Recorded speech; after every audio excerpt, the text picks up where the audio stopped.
husband's girlfriend, moved into our house while I was at my mom's funeral. My sister slept with my husband. While I was giving birth, nurse was recording. The baby is so much prettier than yours was. Maybe because this one is actually wanted. Those were the words my sister Sarah whispered to my unconscious body as she held my newborn daughter, not knowing that I was actually semi-conscious and could hear everything. My name is Erica Johnson. I'm 34 years old, and I work as a legal document specialist at Morrison & Associates law firm in Seattle. I had just given birth to my second child after 18 hours of labor. And while I was recovering from complications, during delivery, my sister was cradling my daughter and making plans with my husband of 12 years. But that wasn't even the worst part. The worst part came when I heard my husband Michael's voice from somewhere near the window. "Don't worry about Erica. She's been so focused on this pregnancy, she hasn't even noticed that we've been together for 8 months. Once she's recovered, I'll file for divorce and we can be a real family." I kept my eyes closed and my breathing steady, a skill I'd learned during my years handling sensitive depositions where staying calm under pressure was everything. In that moment, laying in that sterile hospital bed with IV tubes still in my arm, I realized that my entire marriage had been built on lies. But instead of breaking down, something else happened. Something cold and calculating settled into my chest, and I began to listen very, very carefully. Let me go back 18 months to explain how I got here. Michael and I had what everyone called the perfect marriage. We'd met in college, he was studying business, I was pre-law, and we'd built what I thought was a solid life together. We had our first child, Emma, when I was 28, and Michael had just started his construction company, Johnson & Sons Contracting, named optimistically for future sons he wanted. I had supported us through those early lean years, working 60-hour weeks at the law firm while he established his business. My specialty was contract law and documentation, which meant I had an almost obsessive attention to detail and a natural instinct for finding discrepancies. These skills made me invaluable at Morrison & Associates, where I earned $127,000 annually, reviewing complex legal documents for loopholes and inconsistencies. My sister Sarah had always been the free spirit of the family. At 29, she'd never held a steady job for more than 6 months, had been in and out of relationships constantly, and had always harbored resentment about my boring but stable life. She'd made comments over the years, little digs about how Michael was too handsome for someone as uptight as me, or how she couldn't understand why he'd settle down so young with someone so serious. The signs were there, but I'd ignored them. Michael working late more frequently. Sarah suddenly being too busy to babysit Emma like she used to. Michael's renewed interest in the gym and new cologne. Sarah asking pointed questions about our marriage during my pregnancy, disguised as sisterly concern. Everything changed during my second trimester when I found myself craving more intimacy with Michael, but he seemed distant. When I'd asked him about it, he'd blamed stress from a big commercial contract his company had landed, renovating the pediatric ward at Seattle General Hospital. The irony wasn't lost on me that I'd end up giving birth in the very hospital he was working on. As I lay in that hospital bed, pretending to be unconscious, I continued listening to their conversation. What I heard next made my legal training kick into overdrive. "The contracting business is doing better than she knows," Michael was saying. "I've been keeping 2 sets of books, one for her to see and the real ones. The hospital contract alone is worth $2.3 million over 18 months. I've been funneling money into the account we set up." Sarah's voice was closer now. "How much have you moved?" "About $847,000 so far. Enough for us to take Emma and the new baby and start over somewhere else." Erica's so focused on her precious legal work, she never questions the business finances. I felt my daughter being placed back in the bassinet next to my bed. My legal mind was already working, cataloging every word, every admission. They were discussing embezzlement, fraud, and kidnapping my children. But I remained perfectly still, gathering intelligence. "What about custody?" Sarah asked. "She's not going to just let you take the kids." Michael laughed, and the sound made my skin crawl. "That's the beauty of it. I've been documenting everything. How she works too much, how she's always stressed, how she barely has time for Emma. My lawyer says with the right presentation, I can get primary custody easy, especially if she has some kind of breakdown after the divorce. They were planning to frame me as an unfit mother. After everything I'd sacrificed to support his dreams, after working myself to exhaustion while pregnant to make sure our family was financially secure, they were going to paint me as the problem. That's when I heard a third voice, one I didn't recognize. This is absolutely incredible footage. I risked opening my eyes just a sliver. Standing near the door was a woman in scrubs with a small, professional-grade camera. She was maybe 40, with kind eyes and graying hair pulled back in a neat bun. "You're still recording?" Sarah sounded nervous. "Oh, yes," the woman said. "This is exactly the kind of authentic family moment that makes the documentary so powerful. The raw emotion, the real conversations, this is what viewers want to see." Michael stepped into my limited line of sight. "You got permission for all this, right? From the hospital and everything?" The nurse smiled. "Of course. I'm Linda Martinez, and I'm filming a documentary about modern childbirth and family dynamics for the Medical Education Network. Your wife signed all the releases when she was admitted. Everything that happens in this room for the next 48 hours is being recorded for educational purposes." I remembered signing those forms during admission, but I'd been in active labor and had barely read them. At the time, I'd thought it was just routine hospital paperwork. Linda continued. "What I'm capturing here is so authentic. The supportive sister, the devoted husband, the natural family bonding. This will be a beautiful segment about how families come together during challenging times." The irony was so perfect it almost hurt. They were being recorded during their planning session, and they thought it was a documentary about family love. Sarah was holding Michael's hand now. "When should we tell her we've been together?" "Let's wait until she's home and settled. Then, I'll sit her down and explain that I've found real love, that this isn't working, and that it would be better for everyone if we just had an amicable divorce." Linda's camera was capturing everything. "This is so beautiful. The way you two are planning to support Erica through what's obviously going to be a difficult transition. She's so lucky to have family who care enough to think everything through like this." I almost smiled despite the situation. Linda had no idea what she was actually recording, but she was documenting a confession that would hold up in any court in the country. Over the next 2 days, while pretending to sleep or be groggy from medications, I listened to them dig their hole deeper. Michael talked about the shell companies he'd set up. Sarah discussed their plans to move to Portland once they were free to be together. They even talked about the apartment they'd been sharing for the past 8 months, the one Michael had been charging to the business as a project office. Meanwhile, Linda's documentary continued. She interviewed them separately about their devotion to supporting me.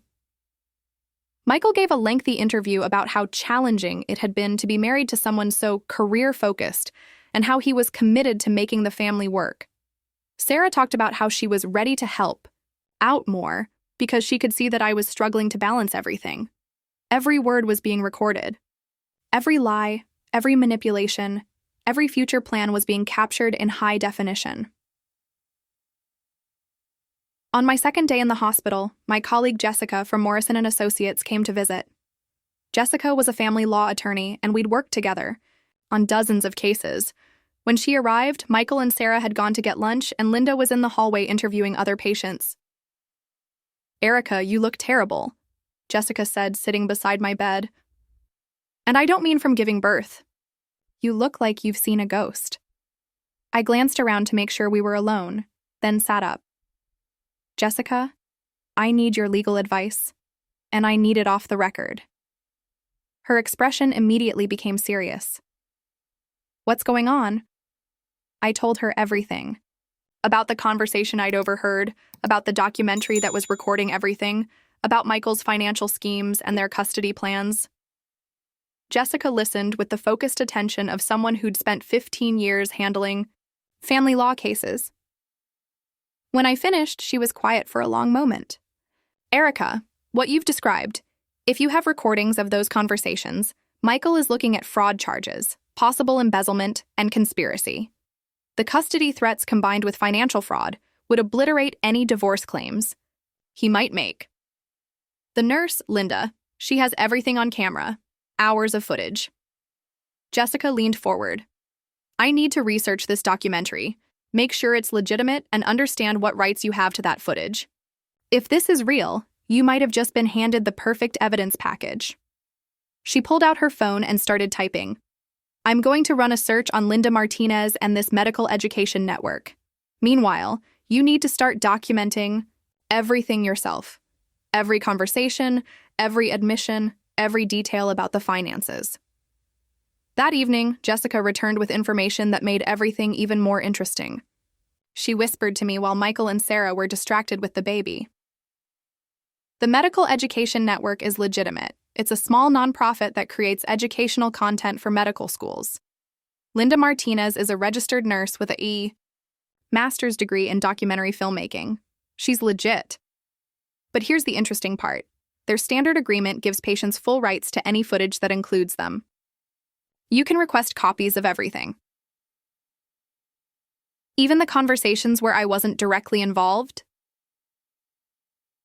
If they were in your hospital room and you signed the release, yes. You have legal standing to request all footage shot in your room during your stay. Jessica had also looked into Michael's business. Johnson & Sons Contracting has several large contracts with the city and county. If he's been maintaining fraudulent books and hiding income, he's not just violating your marriage, he's committing tax fraud and possibly violating the terms of his public contracts. A plan was forming in my mind. Jessica, I want you to represent me, but I don't want any action taken yet. I want to go home, act normal, and gather more evidence. If Michael thinks his plan is working, he'll get careless. That's risky, Erica. If he's planning to file for divorce and claim you're unfit, you could be walking into a trap. No, I said, thinking about all the contract negotiations I'd handled over the years. I'll be setting one.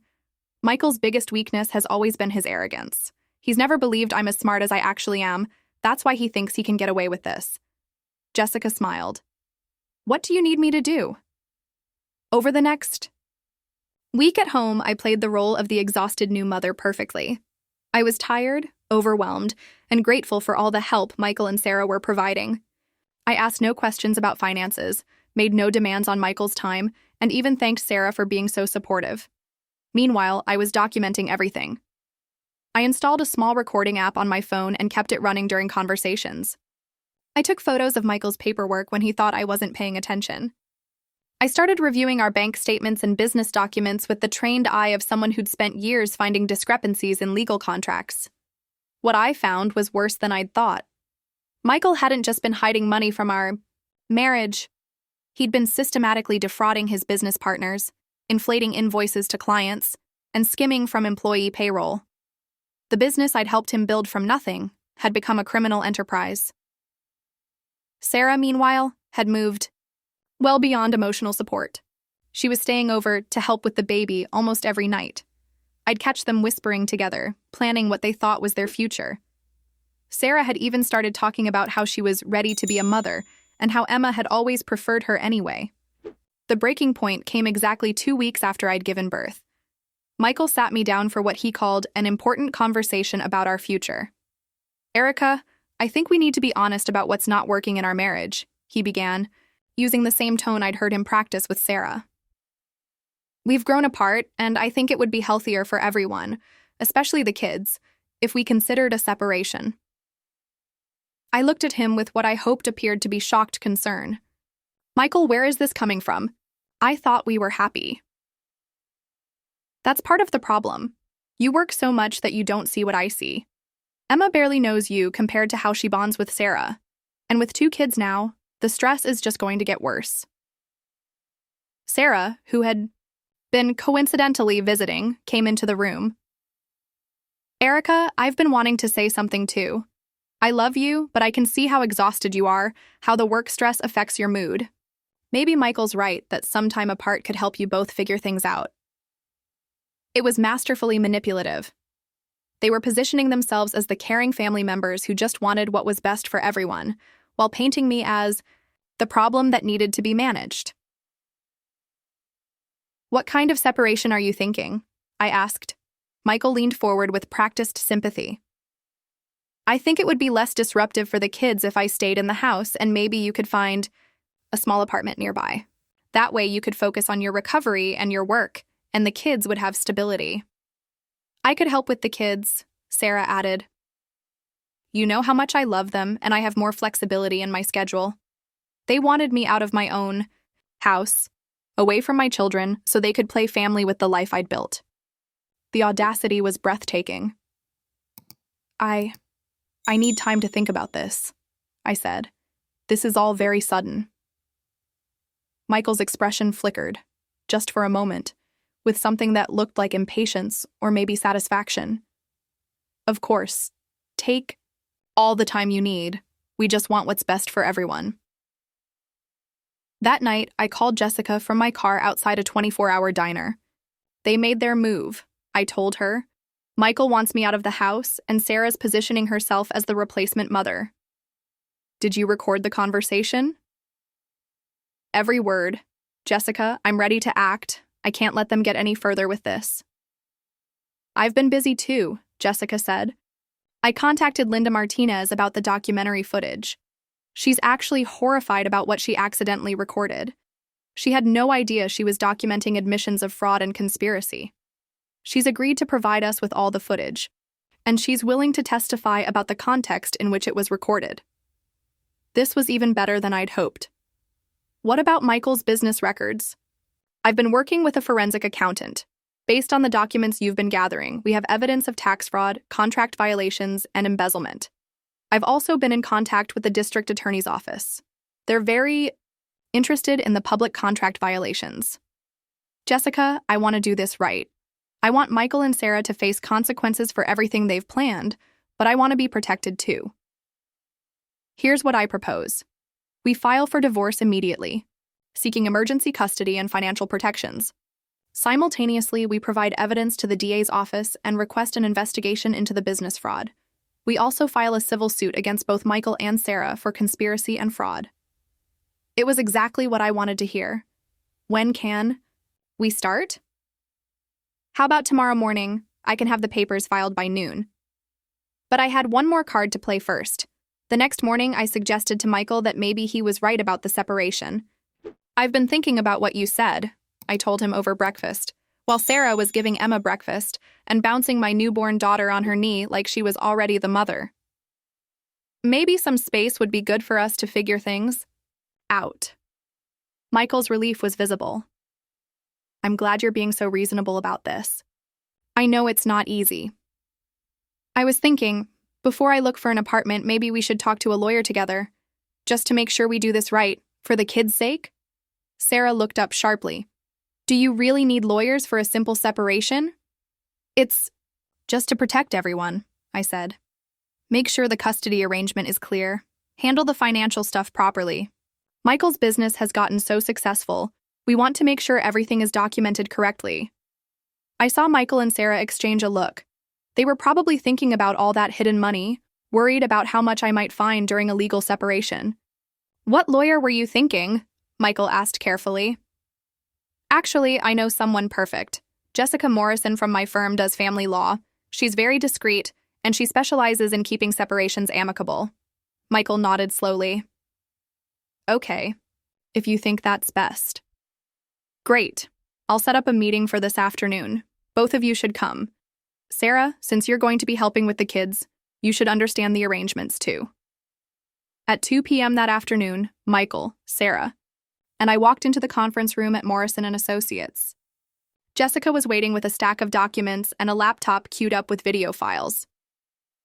Thank you all for coming, Jessica said in her most professional voice. Erica has asked me to help facilitate this separation in a way that protects everyone's interests. But before we discuss arrangements, there are some things we need to address. She opened the laptop. Michael, Sarah, I'm going to show you some footage, and then we're going to discuss your options. The first video was Michael and Sarah in my hospital room, discussing their 8-month affair and their plans to divorce me. Michael went pale immediately. Where? Did you get this? Sarah demanded. This is from a medical documentary that was being filmed with Erica's full consent, Jessica explained calmly.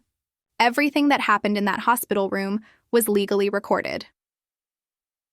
The next clip was Michael discussing the hidden business accounts and the $847,000 he'd embezzled. Then Sarah talking about their plans to take my children. Then both of them discussing how to frame me as an unfit mother. By the time the videos finished, Michael was sweating and Sarah looked like she was about to be sick. Here's the situation. Jessica continued in the same calm, professional tone. Michael, you've committed multiple felonies: fraud, embezzlement, tax evasion, and conspiracy. Sarah, you've participated in conspiracy and fraud. You've both planned to essentially kidnap Erica's children and steal marital assets. She slid a document across the table. These are divorce papers. Michael, you're going to sign them today. You're going to agree to give Erica full custody of both children. You're going to return all hidden marital assets. And you're going to sign over your share of the house. Michael found his voice. You can't. This is entrapment or something. Actually, it's just evidence. I spoke for the first time since the video started. Evidence of your own words, describing your own criminal actions, recorded in my hospital room while I was recovering from giving birth to our daughter. Jessica continued. Michael, you have two choices. Sign these papers, make full financial restitution, and accept the criminal consequences of your actions, or refuse to cooperate and face additional charges for attempted fraud in these divorce proceedings. Ball. What criminal consequences? Sarah asked. Jessica smiled. I'm glad you asked. Sarah, you're facing charges for conspiracy to commit fraud and conspiracy to commit kidnapping. The district attorney is very interested in your recorded plans to take children across state lines without their mother's consent. She turned back to Michael. And you, Michael, are looking at federal tax fraud charges, state charges for business fraud, violation of public contracting laws, and conspiracy. Your business contracts with the city and county specifically include morality clauses. You'll lose all current contracts and be barred from bidding on public work. But the documentary thing, we didn't know we were being recorded for. You absolutely knew you were being recorded, I interrupted. Linda Martinez told you multiple times that everything was being filmed. You just didn't think about what you were actually saying. Jessica placed another document on the table. This is a cooperation agreement. If you both sign the divorce settlement and make full restitution, the DA's office will consider reduced charges and recommend minimum sentencing. Michael stared at the papers. How much restitution? All of it. The $847,000 you've hidden, plus the $312,000 you've skimmed from the business over the past 2 years, plus damages for emotional distress and legal fees. Total restitution of $1.4 million. I don't have that much liquid. Then you'll liquidate the business, sell your personal assets, and set up a payment plan for the remainder, Jessica said. The alternative is full prosecution, which will result in asset forfeiture anyway, plus prison time. Sarah was crying now. Erica, I'm your sister. You can't do this to family. I looked at her, really looked at her, for the first time since this started. Sarah, you planned to steal my husband, my children, and my money. You were in my hospital room making plans to destroy my life while I was unconscious from giving birth. What part of that was treating me like family? It wasn't supposed to happen like this. We fell in love, and you fell in love with my life, I corrected. My house, my financial security, my children. If you'd just wanted Michael, you could have had him, but you wanted everything I'd built. Michael was reading through the divorce papers. If I sign this, what happens to me? Jessica answered, you'll face reduced criminal charges, probably 18-24 months in minimum security prison, and supervised probation. You'll have no custody rights but supervised visitation once you complete your sentence, and you'll be making payments to Erica for the next 10-15 years. And if I don't sign? Full prosecution on all charges, 5 to 7 years in federal prison, and you'll lose everything anyway. I watched Michael realize that his carefully constructed plan had completely collapsed. All his arrogance, all his certainty that he was smarter than me, had led him to confess his crimes on camera. How did you know? He asked. How did you figure it out? I smiled. Michael, I'm a legal document specialist. I've spent 12 years finding lies and inconsistencies in complex contracts. Did you really think I wouldn't eventually notice discrepancies in my own marriage? The truth was, I'd suspected something was wrong for months, but I'd attributed it to stress and pregnancy complications. It wasn't until I heard their conversation in the hospital that all the pieces fell into place. But Michael didn't need to know that. Sarah was begging now. "Please, Erica, I'll disappear. I'll move away and never contact Michael again. Don't press charges." "Sarah, you're 29 years old. You've never held yourself accountable for anything in your life. Every job you've lost, every relationship that's failed, every problem you've created, you've always found someone else to blame." I kept my voice calm and even. "This time, there are consequences." Jessica slid a pen across the table. "Michael, I need your signature on the divorce papers, the asset transfer documents, and the restitution agreement." Michael picked up the pen, then put it down. "What about the business? I built that from nothing." "Actually, you built it with Erica's financial support during the early years, and then you corrupted it with criminal activity," Jessica corrected. "The business will be liquidated, with proceeds going to restitution and legal fees." Added, "Michael, the business was legitimate when we built it together. It became criminal when you decided to defraud clients and partners. You destroyed what we built." He signed the papers. Sarah was sobbing. "What am I supposed to do now? Where am I supposed to go?" "That's not my problem," I said simply. "You should have thought about consequences before you decided to destroy my family." 6 months later, I was sitting in my backyard, watching Emma play on her swing set while my baby daughter napped in her carrier beside me. The house was completely mine now, along with full custody of both children. Michael's business had been liquidated, generating $1.1 million toward restitution, and he was serving 20 months in federal minimum security prison. Sarah had pled guilty to conspiracy charges and received 3 years probation with community service. She'd moved to Portland, ironically, where she and Michael had planned to start their new life together. Jessica had helped me set up a college fund for both girls with the restitution money. After legal fees and paying off the house, I still had enough to ensure my daughters would never want for anything. The documentary Linda Martinez had been filming was never completed in its original form, but she did create a short educational film about the importance of HIPAA compliance and patient privacy rights. She never mentioned the additional educational value her footage had provided. I'd been promoted to senior legal specialist at Morrison & Associates with a raise to $156,000 annually. My experience with forensic document analysis during my own case had opened up new specialization opportunities. 3 weeks ago, I received a letter from Michael in prison. He wanted to apologize and ask if there was any possibility of reconciliation after his release. I threw the letter away without finishing it. 2 days ago, Sarah called from Portland. She wanted to talk about healing our family and asked if she could visit the girls. I hung up and blocked her number. My colleague Jessica asked me if I ever felt guilty about how completely I destroyed both of their lives. They destroyed their own lives, I told her. I just documented it. The truth is, I don't feel guilty at all. I feel empowered. For 12 years, I'd sublimated my own needs and instincts to support Michael's dreams and maintain family peace. I'd ignored my professional judgment about people and situations because I wanted to believe in the life we'd built together.